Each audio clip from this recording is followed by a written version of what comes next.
ನನ್ನ ಹೆಸರು ಸಿದ್ದೇಶ್ವರ ಎನ್ನಂತ. ನಾನು ಹುಟ್ಟಿದ ಊರು ಹಾವೇರಿ ಜಿಲ್ಲೆ ಬ್ಯಾಡಗಿ ತಾಲೂಕಿನ ಸೂಡಂಬಿ ಅನ್ನುವಂಥ ಒಂದು ಗ್ರಾಮ. ಈಗ ನಾನು ಪ್ರೆಸೆಂಟು DYSP ಹುದ್ದೆಗೆ ಕರ್ನಾಟಕ ರಾಜ್ಯದಲ್ಲಿ ಮೊದಲನೇ ಸ್ಥಾನದಲ್ಲಿ ಆಯ್ಕೆಯಾಗಿ ನೇಮಕಾತಿ ಆದೇಶಕ್ಕಾಗಿ ಕಾಯ್ತಾ ಇದ್ದೇನೆ. ಅಲ್ಲದೆ ಪ್ರಸ್ತುತ ನಾನು ಪೊಲೀಸ್ ಸಬ್ ಇನ್ಸ್ಪೆಕ್ಟರ್ ಆಗಿ ಮಂಗಳೂರಿನಲ್ಲಿ ಕೆಲಸ ಮಾಡ್ತಾ ಇದ್ದೇನೆ. ನಾನು ಹುಟ್ಟಿದ ನಂತರ ನಮ್ಮ ಆರ್ಥಿಕ ಸ್ಥಿತಿ ತುಂಬ ಕಷ್ಟವಾಗಿರೋದ್ರಿಂದ ನಮ್ಮ ತಾಯಿಯವರು ನನ್ನನ್ನು ಏನಾದರೂ ಮಾಡಿ ಓದಿಸಲೇಬೇಕು ಅನ್ನೋ ಕಾರಣಕ್ಕಾಗಿ ನಮ್ಮ ಊರನ್ನು ಬಿಟ್ಟು ಹಲವಾರು ಈ ಡ್ಯಾಮ್ ಪ್ರಾಜೆಕ್ಟ್ಗಳ ಇರುವಂಥ ಸ್ಥಳಗಳಲ್ಲಿ ಕೆಲಸ ಮಾಡಿ ನನ್ನನ್ನು ಓದಿಸಿದ್ರು. ಈ ಸಮಯದಲ್ಲಿ ನಾನು ಪ್ರಮುಖವಾಗಿ ಈ ವಾರಾಹಿ ಪ್ರಾಜೆಕ್ಟ್ ಅನ್ನೋದನ್ನು ನೆನಪಿಸಬೇಕು. ನಮ್ಮ ತಾಯಿಯವರು ಅಲ್ಲಿದ್ದರು. ಆಗ ನನ್ನನ್ನು ಅಲ್ಲೇ ಸಮೀಪದಲ್ಲಿ ಹೊಸನಗರ ತಾಲೂಕಿನ ಮಾಸ್ತಿಕಟ್ಟೆ ಅನ್ನುವಂಥ ಸ್ಥಳದಲ್ಲಿ ಒಂದು ಕ್ರಿಶ್ಚಿಯನ್ ಚರ್ಚ್ ಅಲ್ಲಿ ಇರುವಂಥ ಒಂದು ಹಾಸ್ಟೆಲ್ಗೆ ನನ್ನನ್ನು ಬಿಟ್ಟರು. ಆಗ ಬಹುತೇಕ ನನ್ನ ವಯಸ್ಸು 3.5 ವರ್ಷಗಳಿರಬಹುದು. ಅಲ್ಲಿ ನಾನು ನನ್ನ ಪೂರ್ವ ಪ್ರಾಥಮಿಕ ಶಿಕ್ಷಣವನ್ನು, ಅಂದರೆ ಆ ಚರ್ಚ್ ಹಾಸ್ಟೆಲ್ನಲ್ಲಿ ಏನು ಹೇಳ್ಕೊಡ್ತಿದ್ದು ಆ ಶಿಕ್ಷಣವನ್ನು ಅಲ್ಲಿ ಪಡೆದೆ. ನಾನು ಆದಾಗ 1ನೇ ತರಗತಿಗೆ ನನ್ನನ್ನು ಸೇರಿಸಬೇಕಿತ್ತು. ಆದರೆ ವಾರಾಹಿ ಪ್ರಾಜೆಕ್ಟ್ನಲ್ಲಿ ಇದ್ದು ಅಲ್ಲಿ ಒಂದು ಉತ್ತಮ ಶಿಕ್ಷಣವನ್ನು ಕೊಡಿಸ್ಲಿಕ್ಕೆ ಆಗೋದಿಲ್ಲ ಅನ್ನೋದು ನಮ್ಮ ತಾಯಿಯವರಿಗೆ ಮನವರಿಕೆ ಆಗಿತ್ತು. ಹಾಗಾಗಿ ಏನಾದರೂ ಮಾಡಿ ಒಂದು ಶಿಕ್ಷಣವನ್ನು ನಾನು ಮಗುವಿಗೆ ನೀಡಬೇಕು, ಮುಂದೆ ಒಂದು ಸಮಾಜಕ್ಕೆ ಒಂದು ಕೊಡುಗೆ ನೀಡುವಂಥ ಒಬ್ಬ ವ್ಯಕ್ತಿಯನ್ನಾಗಿ ರೂಪಿಸಬೇಕು ಅನ್ನೋದು ಅವರ ಹೆಬ್ಬಯಕೆ ಆಗಿತ್ತು. ಹಾಗಾಗಿ ಹಲವಾರು ಹಿತೈಷಿಗಳಲ್ಲಿ ಕೇಳಿದಾಗ ಈ ಕ್ರಿಶ್ಚಿಯನ್ ಮಿಷನರಿ ಶಾಲೆಗಳಲ್ಲಿ ಭಟ್ಕಳದ ಸಮೀಪ ಇರುವ ಸಾಗರ ತಾಲೂಕು, ಅಂದರೆ ಶಿವಮೊಗ್ಗ ಜಿಲ್ಲೆಯ ಸಾಗರ ತಾಲೂಕಿನ ನಾಗವಳ್ಳಿ ಅನ್ನುವಂಥ ಗ್ರಾಮದಲ್ಲಿ ಒಂದು ಕ್ರಿಶ್ಚಿಯನ್ ಹಾಸ್ಟೆಲ್ ಇತ್ತು. ಆ ಹಾಸ್ಟೆಲ್ನಲ್ಲಿ ನಮ್ಮನ್ನು ಅಲ್ಲಿ ನಿಲ್ಲಿಸಿ ಅಲ್ಲಿಂದ ಸರ್ಕಾರಿ ಶಾಲೆಗೆ ನನ್ನನ್ನು ಪ್ರಾಥಮಿಕ ಶಿಕ್ಷಣಕ್ಕಾಗಿ ಅಲ್ಲಿ ಕಳಿಸಿದರು. ಆದರೆ ಅವರು ಆ ಸಮಯಗಳಲ್ಲಿ ವಾರಾಹಿ ಪ್ರಾಜೆಕ್ಟ್ನಲ್ಲಿನೇ ಕೆಲಸ ಮಾಡ್ತಾಯಿದ್ರು. ಆನಂತರ ನನ್ನ ವಿದ್ಯಾಭ್ಯಾಸ ಅಲ್ಲೇ ನಾಗವಳ್ಳಿಯಲ್ಲಿಯೇ ಮುಂದುವರಿಯಿತು. 1ರಿಂದ 7ನೇ ತರಗತಿವರೆಗೂ 7 ವರ್ಷಗಳ ಕಾಲ ಸತತವಾಗಿ ನಾನು ಅಲ್ಲಿ ನನ್ನ ವ್ಯಾಸಂಗವನ್ನು ಮಾಡಿದೆ. ನಾಗವಳ್ಳಿ ಅನ್ನೋದನ್ನು ನಾವು ಹೇಗೆ ಹೇಳ್ಬೋದು ಅಂದರೆ ಅದನ್ನೊಂದು ಊರು ಅಂತ ಹೇಳುವಾಗಿಲ್ಲ. ದಟ್ಟ ಪಶ್ಚಿಮ ಘಟ್ಟ ಕಾಡಿನ ಮಧ್ಯದಲ್ಲಿ ಅಲ್ಲೊಂದು ಇಲ್ಲೊಂದು ಮನೆಗಳಿರುವಂಥ ಒಂದು ಕಾಡು ಅಂತಲೇ ಹೇಳ್ಬೋದು ಹೆಚ್ಚಿನ ಪಾಲು. ನಾವಿದ್ದ ಆ ಸಂದರ್ಭಗಳಲ್ಲಂತೂ ಅಂದರೆ 86ನೇ ಇಸ್ವಿಯಿಂದ 7 ವರ್ಷಗಳ ಕಾಲ ನಾನು ಅಲ್ಲಿ ಇದ್ದಿದ್ದು. ಆ ಸಮಯದಲ್ಲಿ ಅಲ್ಲೊಂದು ಇಲ್ಲೊಂದು ಗುಡಿಸಲುಗಳ ಥರ ಮನೆಗಳಿದ್ವು ಅಷ್ಟೇ. ಅಂತಹ ಪ್ರದೇಶದಲ್ಲಿ ಒಂದು ಕ್ರಿಶ್ಚಿಯನ್ ಮಿಷನರಿಯ ಒಂದು ಲೂರ್ದ್ ಮಾತಾ ಚರ್ಚ್ ಅನ್ನುವಂಥ ಚರ್ಚ್ ಇತ್ತು. ಅಲ್ಲಿ ನಮ್ಮನ್ನು ಈ ಹಾಸ್ಟೆಲ್ ಫೆಸಿಲಿಟಿಗಾಗಿ ಅಲ್ಲಿ ಕಳಿಸಿದ್ರು. ಪ್ರತಿದಿನ ನಾವು ಬಹುತೇಕ ಒಂದು ಕಡೆ ಓಡಾಡಲಿಕ್ಕೆ 5 ಕಿಲೋಮೀಟ್ರ್ ಆಗ್ತಿತ್ತು. ಒಮ್ಮೆ ಬೆಳಗ್ಗೆ ಎದ್ದು ಶಾಲೆಗೆ ಹೋಗ್ಲಿಕ್ಕೆ 5 ಕಿಲೋಮೀಟ್ರು, ಮಧ್ಯಾಹ್ನ ಊಟಕ್ಕೆ ಬರುವಾಗ 5, ಪುನಃ ಊಟ ಮುಗಿಸಿ ಹೋಗುವಾಗ 5, ಕೊನೆಗೆ ಸಾಯಂಕಾಲ ಬರುವಾಗ 5, ಹೀಗೆ ಹೆಚ್ಚು ಕಡಿಮೆ ಒಂದು 20 ಕಿಲೋಮೀಟ್ರ್ನ ಸರಾಸರಿಯಲ್ಲಿ ನಾವು ಪ್ರತಿದಿನ ನಡೆದುಕೊಂಡು ಹೋಗಿ ಆ ವಿದ್ಯಾಭ್ಯಾಸವನ್ನು ಮಾಡ್ತಿದ್ವಿ. ನಾಗವಳ್ಳಿ ಜೀವನನ ನಾವು ಮರೀಲಿಕ್ಕೆ ಸಾಧ್ಯವಿಲ್ಲ. ಯಾಕೆಂದರೆ ಅಂತಹ ಒಂದು ಕ್ಲಿಷ್ಟಕರ ಪರಿಸ್ಥಿತಿಯನ್ನು ನಾವು ಎದುರಿಸಿ ನನ್ನ ಪ್ರಾಥಮಿಕ ಶಿಕ್ಷಣವನ್ನು ಪಡೆದಿರೋದೇ ಶಿಕ್ಷಣಕ್ಕಾಗಿ ಇಷ್ಟು ಕಷ್ಟಪಟ್ಟಿದ್ದೇನೆ, ಜೀವನಕ್ಕಾಗಿ ಇನ್ನೂ ಅಷ್ಟು ಕಷ್ಟಪಟ್ಟರೆ ಒಳ್ಳೆಯ ದಿನಗಳಿದೆ ಅನ್ನೋದನ್ನು ನನಗೆ ಆ ನಾಗವಳ್ಳಿ ಜೀವನ ನನಗೆ ಹೇಳಿಕೊಡ್ತು. ನಾವು ಮಳೆಗಾಲದಲ್ಲಿ ನಡೆದುಕೊಂಡು ಹೋಗ್ತಿದ್ದದ್ದನ್ನು ನೆನೆಸ್ಕೊಂಡ್ರೆ ಈಗಲೂ ನನಗೆ ಆ ನೆನಪುಗಳು ಬರುತ್ತವೆ. ನಮಗೆ ಛತ್ರಿಯನ್ನು ಹಿಡಿಯೋ ಭಾಗ್ಯ ಸಿಕ್ಕಿರೋದು ಬಹುತೇಕ 6-7ನೇ ತರಗತಿ ನಂತರವೇ. ಅಲ್ಲಿಯವರೆಗೂ ಈ ಪ್ಲಾಸ್ಟಿಕ್ನ ಈ ಹಾಳೆಗಳಿರ್ತಿದ್ವು, ಅದನ್ನು ಮಡಚಿ ತಲೆ ಮೇಲೆ ಹಾಕ್ಕೊಂಡು ನಮ್ಮ ಪುಸ್ತಕವನ್ನು ಹಿಂದ್ಗಡೆ ಬೆನ್ನಿನ ಹಿಂದೆ ಹಾಕ್ಕೊಂಡು ಸೇಫಾಗಿ ನಾವು ನೆನೆದಿರೋ ಹಾಗೆ ಹೋಗಿ ಬರ್ತಿದ್ದಂಥ ಕಾಲ ಅದು. ಅಂತಹ ಹಿಂದುಳಿದ ಗ್ರಾಮಗಳಲ್ಲಿತ್ತು ಆ ನಮ್ಮ ಪ್ರಾಥಮಿಕ ವಿದ್ಯಾಭ್ಯಾಸ. ಎಲ್ಲರೂ ಮನೆಯಲ್ಲಿ ತಂದೆ ತಾಯಿಗಳ ಜೊತೆಗೆ ಖುಷಿಯಿಂದ ಅವರ ಪ್ರೀತಿ ಆಲಿಂಗನದಲ್ಲಿ ಇರ್ತಿದ್ರು. ಬಟ್ ಅಂತಹ ಸಂದರ್ಭಗಳು ನಮಗೆ ಆ ಸಂದರ್ಭದಲ್ಲಿ ಸಿಗಲಿಲ್ಲ. ಅದನ್ನು ಮಿಸ್ ಮಾಡಿಕೊಂಡ್ವಿ. ದೊಡ್ಡವರಾದ ಅದನ್ನು ನಾವು ಕಲಿಲಿಕ್ಕೆ ಆಗೋದಿಲ್ಲ. ಆ ಸಂದರ್ಭಗಳಲ್ಲಿ ನಾವು ಅನುಭವಿಸಿದ ನೋವು ನಮಗೆ ಆಗ ಕಾಡ್ತಾ ಇರುತ್ತೆ. ನಾವು ಎಷ್ಟರ ಮಟ್ಟಿಗೆ ದುಃಖ ಅನುಭವಿಸ್ತಿದ್ದೆ ಅನ್ಲಿಕ್ಕೆ ಒಂದು ಉದಾಹರಣೆ ಅಂದರೆ, ನಮ್ಮ ತಾಯಿಯವರು ವರ್ಷಕ್ಕೊಂದು ಬಾರಿ ಬಂದು ನೋಡಿ ಹೋಗುವಾಗ ಅವರು ಹೋಗಿರೋ ದಿಕ್ಕನ್ನು ನೋಡಿ ನಾವು ಕೂತು ಅಳ್ತಾ ಇರ್ತಿದ್ವಿ. ಆ ಕಡೆ ತಿರುಗಿ ಕೂತ್ರೆ ಅವರು ಬರ್ಬೋದು ಪುನಃ ಅನ್ನುವಂಥ ಒಂದು ಇಚ್ಛೆಯಿಂದ ನೋಡ್ತಿದ್ವಿ. ಅದು ಮರೀಲಿಕ್ಕೆ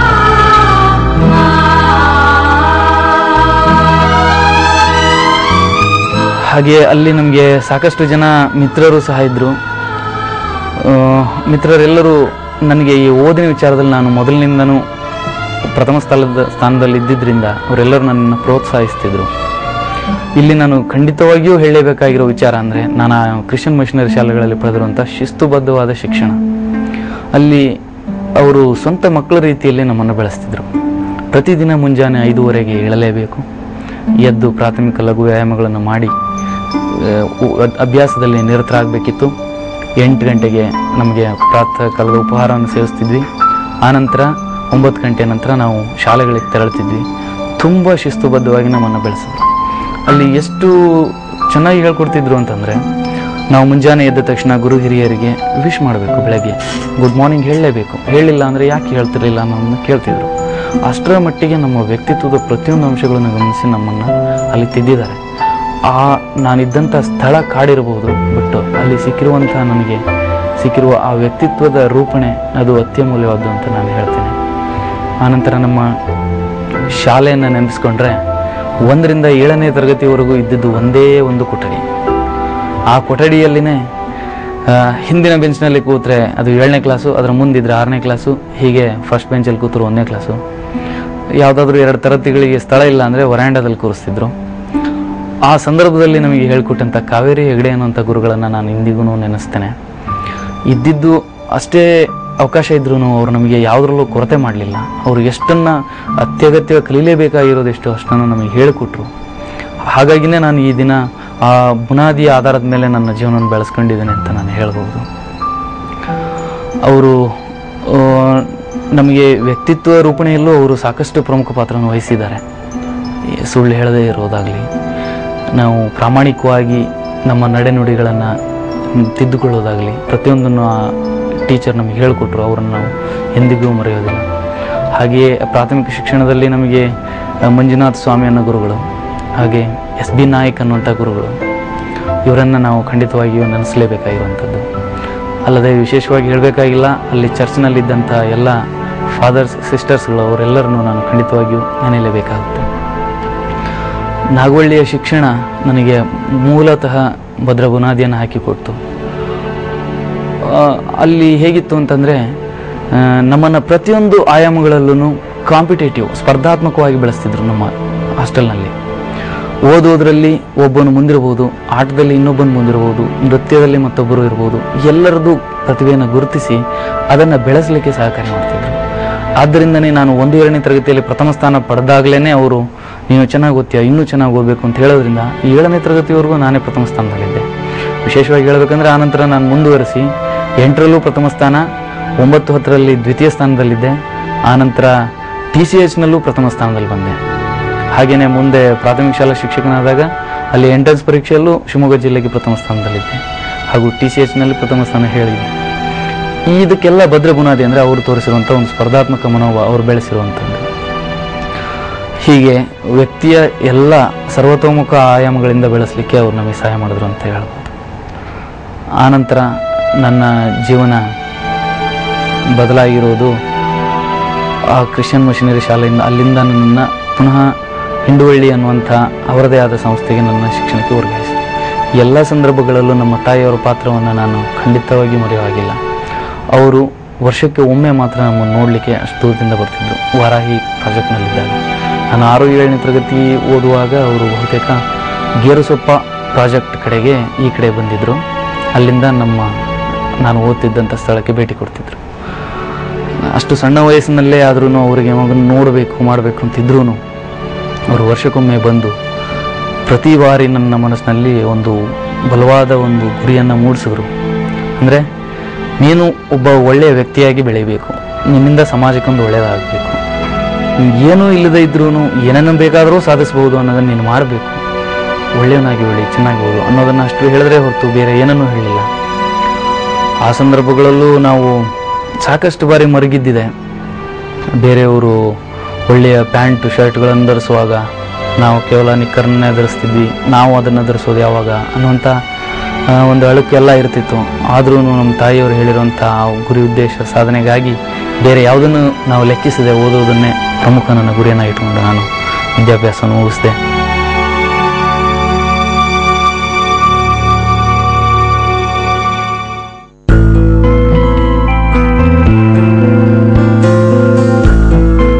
ವಿದ್ಯಾಭ್ಯಾಸ ಇಂಡುವಳ್ಳಿ, ಶಿವಮೊಗ್ಗ ಜಿಲ್ಲೆ ಸೊರಬ ತಾಲೂಕಿನ ಇಂಡುವಳ್ಳಿಯಲ್ಲಿ ಅಲ್ಲೂ ಸಹ ಒಂದು ಚರ್ಚ್ ಇತ್ತು. ಅಲ್ಲಿ 8ನೇ ತರಗತಿ ವಿದ್ಯಾಭ್ಯಾಸನ ಮಲೆನಾಡು ಪ್ರೌಢಶಾಲೆ ಅಲ್ಲಿ ನಡೆಸಿದೆ. ಅಲ್ಲಿಯೂ ಸಹ SP ನಾಯಕ್ ಹಾಗೆ ಇತರ ಶಿಕ್ಷಕರುಗಳಿದ್ದರು. ಅವರೆಲ್ಲರೂ ನಮ್ಮನ್ನು ಪ್ರೋತ್ಸಾಹಿಸಿ ಓದಲಿಕ್ಕೆ ಪ್ರೋತ್ಸಾಹ ನೀಡಿದರು. ಅಲ್ಲಿಯೂ ನಾನು ಪ್ರಥಮ ಸ್ಥಾನ ಪಡೆದೆ.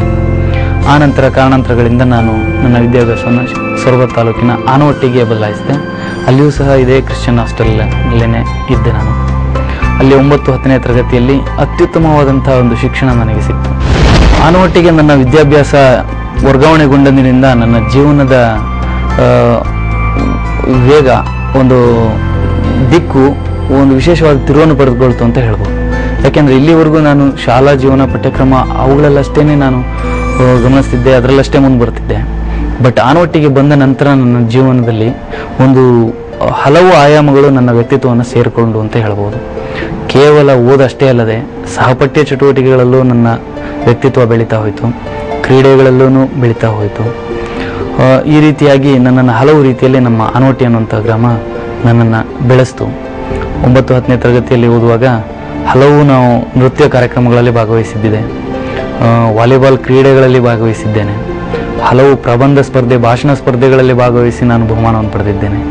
ಇದಕ್ಕೆಲ್ಲ ನಾನು ಪ್ರಮುಖವಾಗಿ ಆನವಟ್ಟಿ ಪ್ರೌಢಶಾಲೆಯಲ್ಲಿ ಓದಿದಾಗ ಇದ್ದಂಥ ಗುರುಗಳಾದ ಶ್ರೀ ಮಧುಸೂದನ್ ಹಾಗೂ ಶ್ರೀ ಚಂದ್ರಪ್ಪ ಹಾಗೂ ಶ್ರೀ UM ಬಸವರಾಜ್, ಹೀಗೆ ಹಲವಾರು ಶಿಕ್ಷಕರು ಇದ್ದಾರೆ. ಅವರೆಲ್ಲರ ಒಂದು ವೈಯಕ್ತಿಕ ಗಮನವೇ ನನ್ನ ಜೀವನವನ್ನು ಆ ಹೈಸ್ಕೂಲ್ ಹಂತದಲ್ಲಿ ಬದಲಾಯಿಸಿತು. ನಾನು SSLC ಪರೀಕ್ಷೆಗಳಲ್ಲೆಲ್ಲ ಬಹುತೇಕ ದ್ವಿತೀಯ ಸ್ಥಾನದಲ್ಲಿರ್ತಿದ್ದೆ. ಪ್ರಥಮ ಸ್ಥಾನ, ದ್ವಿತೀಯ ಸ್ಥಾನದಲ್ಲಿರೋರಿಗೆ ತುಂಬ ಸ್ಪರ್ಧೆ ಇದ್ರೂ ಅದನ್ನು ಇಬ್ಬರಿಗೂ ಹೇಳಿ ಇಬ್ಬರೂ ಸಹಿತ ಪ್ರಥಮ ಸ್ಥಾನಕ್ಕೆ ಸ್ಪರ್ಧಿಸಿ ಅನ್ನೋ ಮನೋಭಾವನ ಅಲ್ಲಿ ಬೆಳೆಸಿದ್ರು. ಎಷ್ಟರ ಮಟ್ಟಿಗೆ ಇತ್ತು ಅಂತಂದರೆ, ಆಗ SSLCಯಲ್ಲಿ ನಾವು ರ್ಯಾಂಕ್ ಬರ್ತೀವಿ ಅನ್ನೋಂಥ ನಿರೀಕ್ಷೆನೂ ಮಾಡಿ ಫೋಟೋನೆಲ್ಲ ರೆಡಿ ಮಾಡಿ ಆ ಲೆಕ್ಕದಲ್ಲೆಲ್ಲ ಹೇಳಿದರು. ಪ್ರಿಪ್ರೇಟರಿ ಮುಂತಾದವುಗಳಲ್ಲಿ 92%, 93%, 1% ಅಷ್ಟೇ ವ್ಯತ್ಯಾಸ ಇರ್ತಿತ್ತು. ಕಾರಣಾಂತರದಿಂದ ರ್ಯಾಂಕ್ ಪಡೀಲಿಲ್ಲ ನಾನು. ಆನಂತರ SLC ವಿದ್ಯಾಭ್ಯಾಸದ ಮುಗಿಸಿದ ನಂತರ ನನ್ನ ವಿದ್ಯಾಭ್ಯಾಸ ಭದ್ರಾವತಿಗೆ ವರ್ಗಾವಣೆಗೊಂಡಿತು. ಅಲ್ಲಿ ಸರ್ಕಾರಿ ವಿಜ್ಞಾನ ಕಾಲೇಜಿನಲ್ಲಿ ನಾನು PUC ಶಿಕ್ಷಣವನ್ನು ಮುಗಿಸಿದೆ.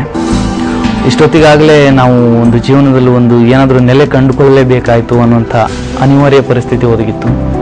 ಗೇರುಸೊಪ್ಪ ಪ್ರಾಜೆಕ್ಟು ಅಲ್ಲಿಯೂ ಮುಕ್ತಾಯ ಹಂತದಲ್ಲಿತ್ತು. ನಾವು ಮುಂದೇನಾದರೂ ಒಂದು ಮಾಡಬೇಕು ಅನ್ನೋ ಇದ್ದಾಗ ನಮ್ಮ ತಾಯಿ ಒಂದು ಒಳ್ಳೆಯ ಒಂದು ಸಲಹೆಯನ್ನು ನೀಡಿದರು. ನಮಗೆ ಆರ್ಥಿಕವಾಗಿ ಯಾವುದೇ ಬೆನ್ನೆಲುಬಿಲ್ಲ, ಒಂದು ಉದ್ಯೋಗವನ್ನು ನೀನು ಪಡೆದರೆ ಅದರ ಆಧಾರದ ಮೇಲೆ ನೀನು ಮುಂದುವರಿಯಬಹುದು, ಇನ್ನೂ ಉತ್ತಮ ರೀತಿಯಲ್ಲಿ ಭವಿಷ್ಯನ ರೂಪಿಸ್ಕೋಬೋದು. ಹಾಗಾಗಿ ನೀನು TCH ವಿದ್ಯಾಭ್ಯಾಸವನ್ನು ಮಾಡು, ಪ್ರಾಥಮಿಕ ಶಾಲಾ ಶಿಕ್ಷಕನಾಗಿ ಶೀಘ್ರವಾಗಿ ನಿನಗೆ ಉದ್ಯೋಗ ಸಿಗುತ್ತೆ. ಆನಂತರ ನೀನು ಮಕ್ಕಳಿಗೆ ಒಳ್ಳೆಯದನ್ನು ಹೇಳ್ಕೊಡೋದ್ರ ಜೊತೆಗೆ ನೀನು ವೈಯಕ್ತಿಕವಾಗಿ ಸ್ಪರ್ಧಾತ್ಮಕ ಪರೀಕ್ಷೆ ತೆಗೆದುಕೊಂಡು ಹೀಗೆ ನೀನು ಓದ್ಬೋದು ಅನ್ನೋಂಥ ಸಲಹೆ ಸೂಚನೆ ನೀಡಿದ್ರು.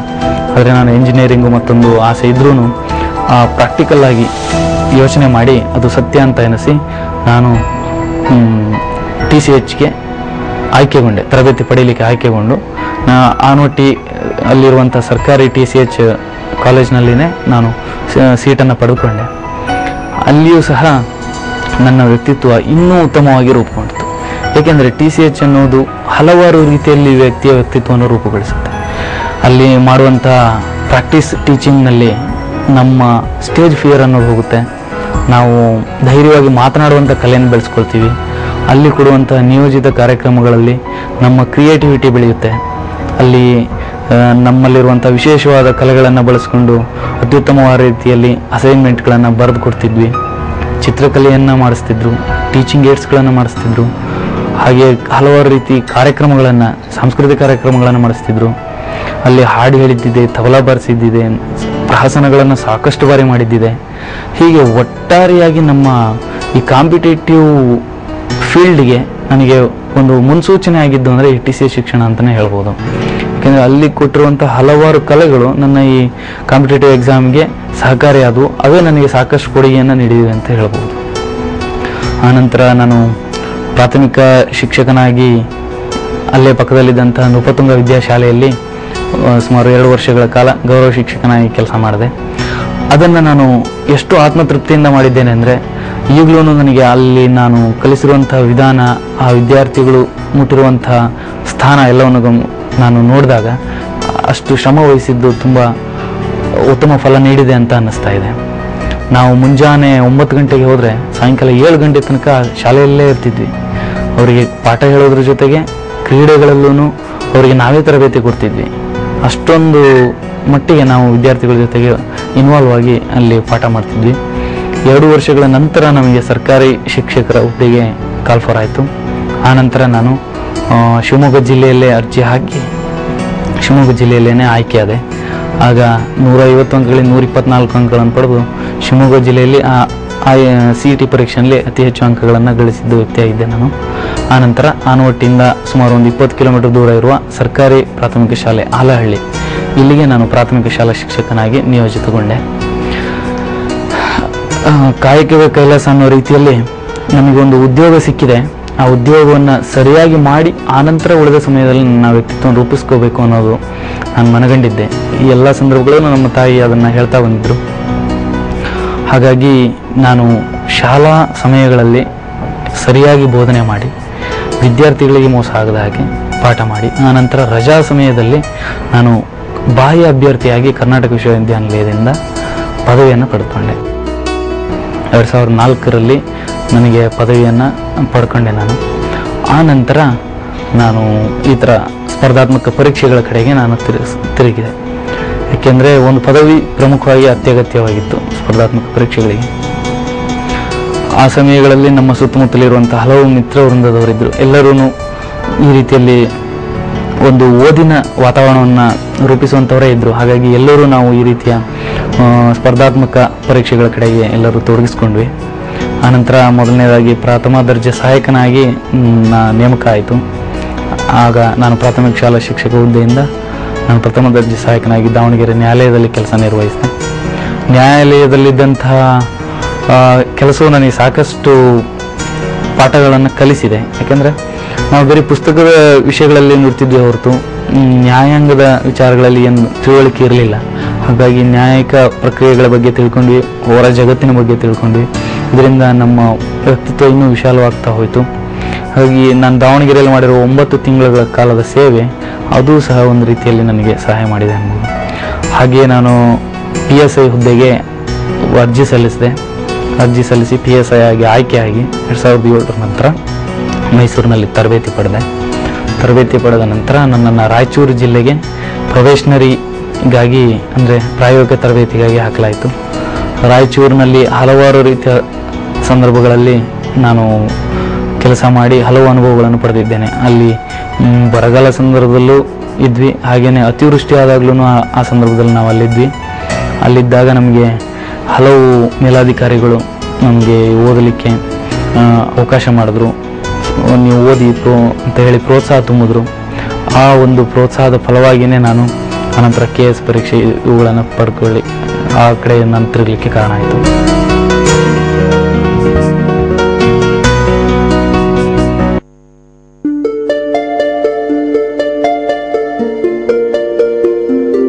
ಕಳೆದ ಬಾರಿ 2008ರಲ್ಲೂ ತಾಲೂಕು ಸಮಾಜ ಕಲ್ಯಾಣಾಧಿಕಾರಿ ಹುದ್ದೆಗೆ ಆಯ್ಕೆಯಾದೆ.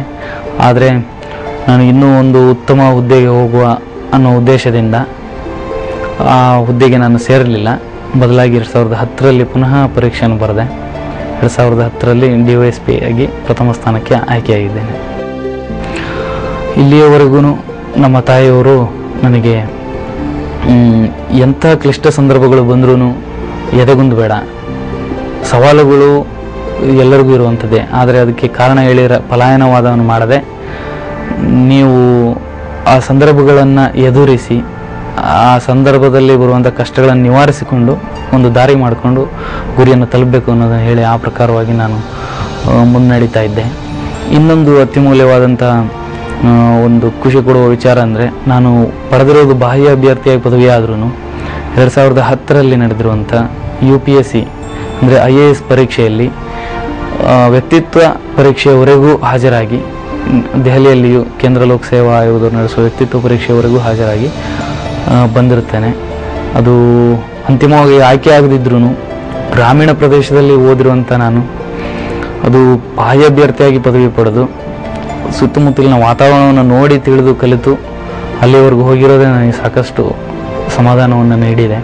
ಅಂತಿಮವಾಗಿ ಆಯ್ಕೆಯಾಗಿದ್ದರೆ ಹೆಚ್ಚಿನ ಅವಕಾಶ ಸಿಗ್ತಿತ್ತು. ಆದ್ರೂ ಈಗಲೂ ನನಗೆ ಒಳ್ಳೆಯ ಅವಕಾಶ ಸಿಕ್ಕಿದೆ. ಇದರಿಂದ ಎಷ್ಟು ಸಾಧ್ಯವೋ ಅಷ್ಟು ಒಳ್ಳೆಯದನ್ನು ಮಾಡಿ ನನ್ನ ಹಾಗೆ ಏನೂ ಇಲ್ಲದೆ 0 ಸ್ಟೇಜ್ನಲ್ಲಿರುವಂಥವರು ಏನನ್ನಾದರೂ ಸಾಧಿಸ್ಬೋದು ಅನ್ನೋಂಥವ್ರಿಗೆ ಕೈಲಾದಷ್ಟು ಸಹವನ್ನು ಮಾಡುವಂಥ ಒಂದು ಅವಕಾಶ, ಒಂದು ಸ್ಥಾನವನ್ನು ನೀಡಿದ್ದಾರೆ. ಆ ಭಗವಂತನಿಗೆ ನಾನು ಧನ್ಯವಾದಗಳನ್ನು ಹೇಳ್ತೇನೆ. ಹಾಗೆ ನಮ್ಮ ಗ್ರಾಮೀಣ ಭಾಗದ ವಿದ್ಯಾರ್ಥಿಗಳಿಗೂ ನಾನು ಹೇಳಲಿಕ್ಕೆ ಇಷ್ಟಪಡೋದು ಇಷ್ಟೇ, ಸಂದರ್ಭಗಳು ಹಲವು ಕ್ಲಿಷ್ಟಕರವಾಗಿಯೇ ಇರುತ್ತೆ. ಎಲ್ಲರಿಗೂ ಒಂದೊಂದು ರೀತಿಯ ಸಮಸ್ಯೆ ಇರುತ್ತೆ. ಬಿಸ್ನೆಸ್ಮೆನ್ಗೆ ಅವ್ರದ್ದೇ ಆದ ಸಮಸ್ಯೆ, ರಾಜಕಾರಣಿಗಳಿಗೆ ಮಕ್ಕಳಾದ್ರೆ ಅವ್ರಿಗೆ ಬೇರೆ ಥರ ಸಮಸ್ಯೆ, ರೈತರ ಮಕ್ಕಳಾದ್ರೆ ಅವ್ರಿಗೆ ಬೇರೆ, ಎಲ್ಲರಿಗೂ ಅವ್ರವ್ರದ್ದೇ ಆದ ಸಮಸ್ಯೆ ಇರುತ್ತೆ. ಆದರೆ ನನಗೆ ಈ ರೀತಿ ಸಮಸ್ಯೆ ಇದೆ, ನನಗೆ ಅದಾಗ್ತಾ ಇಲ್ಲ ಅನ್ನುವಂಥ ಒಂದು ಕಾರಣ ಹೇಳಿದೆ.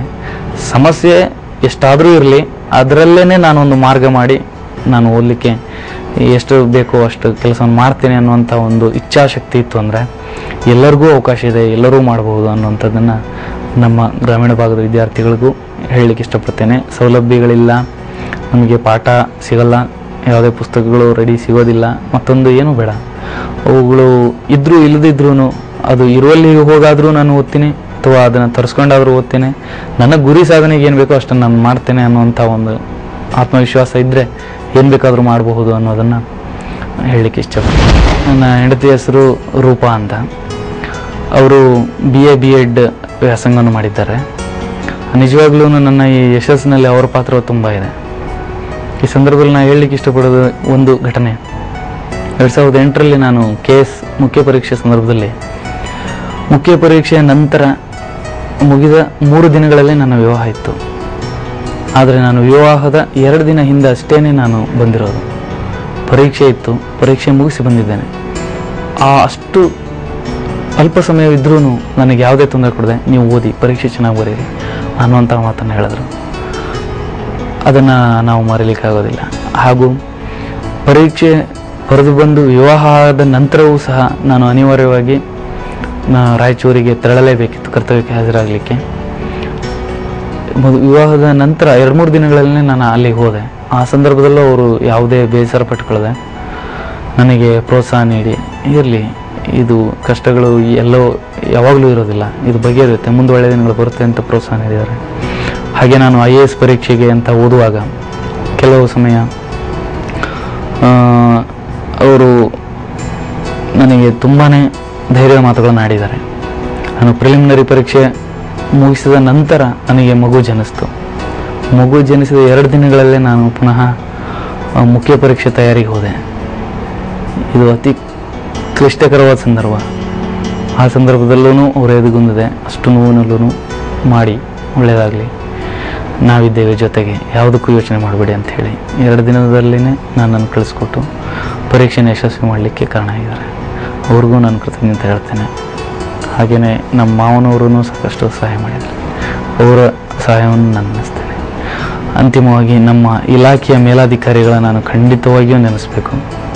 ಅತಿ ಪ್ರಮುಖವಾಗಿ ಸಿಮಂತ್ ಕುಮಾರ್ ಸಿಂಗ್, ನಮ್ಮ ಮಂಗಳೂರಿನ ಕಮಿಷನರ್ ಇದ್ದಾರೆ, ಅವರ ಆಶೀರ್ವಾದವೇ ಅಂತ ಹೇಳಬೇಕು ನಾನು. ಅವರು ನನಗೆ ವೈಯಕ್ತಿಕವಾಗಿಯೂ ಹೀಗೆ ಓದು, ಹೀಗೆ ಮಾಡು, ಹೀಗೆ ಮಾಡಿದ್ರೆ ಹೆಚ್ಚಿನ ಅಂಕ ಬರುತ್ತೆ, ಆ ರೀತಿಯಲ್ಲಿ ಗೈಡ್ ಮಾಡಿದ್ದಾರೆ. ಅವರು ತುಂಬ ಆತ್ಮೀಯವಾಗಿ ನನ್ನನ್ನು ಬೆಳೆಸಿದ್ದಾರೆ. ಅವರಿಗೆ ನನ್ನ ಹಿನ್ನೆಲೆ ಗೊತ್ತಿದೆ ಅನ್ನೋ ಕಾರಣ ಇರಬಹುದು, ನನಗೆ ಗೊತ್ತಿಲ್ಲ. ಅವರು ಯಾವುದೇ ನನಗೆ ಬೇರೆ ಭಾವನಾತ್ಮಕವಾದ ಕೊರತೆ ಕಾಣಿಸಿದ ಹಾಗೆ ಅವರೊಂದು ಬೆನ್ನೆಲುಬಾಗಿ ನಿಂತು ಓದು, ಒಳ್ಳೆಯದಾಗುತ್ತೆ ಅನ್ನೋದು ಹೇಳಿದ್ದಾರೆ. ಅವರೆಲ್ಲರ ಸಪೋರ್ಟ್ನಿಂದ ನಾನು ಸಂಪೂರ್ಣ ನನ್ನ ಶಕ್ತಿ ಸಾಮರ್ಥ್ಯದಿಂದ ಓದಿ ಈ ದಿನ ಈ ಒಂದು ಹುದ್ದೆಯನ್ನು ಪಡೆದಿದ್ದೇನೆ ಎಂಬುದು